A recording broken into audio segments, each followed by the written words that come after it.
Hi കൂട്ടുകാരെ, നമുക്കിന്നൊരു peanut butter ഉണ്ടാക്കിയാലോ. ഇതത് ഞാനൊരു ചീനച്ചട്ടി വെച്ചിട്ടുണ്ടേ. അതിലേക്ക് നമ്മുടെ കടലയിട്ട് നന്നായിട്ട് വറുത്തെടുക്കണം കേട്ടോ. അതിനെ ഇളക്കി കൊടുത്തു കഴിയുമ്പോൾ പെട്ടെന്ന് തന്നെ വറുത്ത് കിട്ടും. എന്നിട്ട് അതിൻ്റെ തൊലി ഉണ്ടല്ലോ, അത് നന്നായിട്ട് കളയണം. അതിനിത് എൻ്റെ കൂടെ എൻ്റെ സുന്ദരിക്കുട്ടി ഉണ്ട് കേട്ടോ. ആരെങ്കിലും കുഞ്ഞു കുട്ടികളുണ്ടെങ്കിൽ അവരെയും കൂടെ കൂട്ടിക്കോ, അപ്പോൾ നല്ല രസമായിരിക്കും.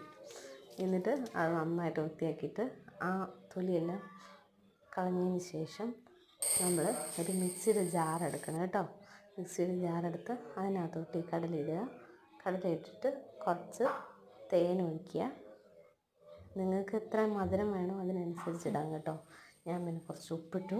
എന്നിട്ട് നമ്മൾ പൾസ് ചെയ്തെടുക്കുക. മിക്സി ജാറടച്ച് പൾസ് ചെയ്തെടുക്കുക. 2-3 പ്രാവശ്യം പൾസ് ചെയ്ത് ഇളക്കി ഇട്ട് കൊടുക്കണേ. അതിന് ശേഷം നന്നായിട്ട് ഇളക്കി വീണ്ടും പൾസ് നല്ലോണം അങ്ങ് അരച്ചോളുക. എന്നാലും ഇടയ്ക്ക് ഇനി അരയുന്നില്ലെന്നുണ്ടെങ്കിൽ അന്നേരം ഒന്നും കൂടി ഒന്ന് ചെയ്താൽ മതി കേട്ടോ. ഇതുപോലെ നല്ല പേസ്റ്റായിട്ട് അരയ്ക്കണം. അതിനകത്ത് ഇച്ചിരി ബട്ടറോ അല്ലെങ്കിൽ ഓയിലോ യൂസ് ചെയ്യാം കേട്ടോ. ഞാനെന്ത് ചെയ്യും, നമ്മുടെ മോൾക്കിപ്പോൾ വേണമെന്ന് പറഞ്ഞപ്പോൾ ഇഡലി എടുത്തു. ഇഡലിക്കകത്തോട്ട് സ്പ്രെഡ് ചെയ്ത് അവർക്ക് കഴിക്കാൻ ഇഷ്ടമായതുകൊണ്ട് അത് കൊടുത്തു കേട്ടോ. മോൾക്കും ഇഷ്ടപ്പെട്ടു കേട്ടോ. ഇനി ഞാനതൊരു കണ്ടെയ്നറിലേക്ക് മാറ്റിയിട്ടുണ്ട് കേട്ടോ.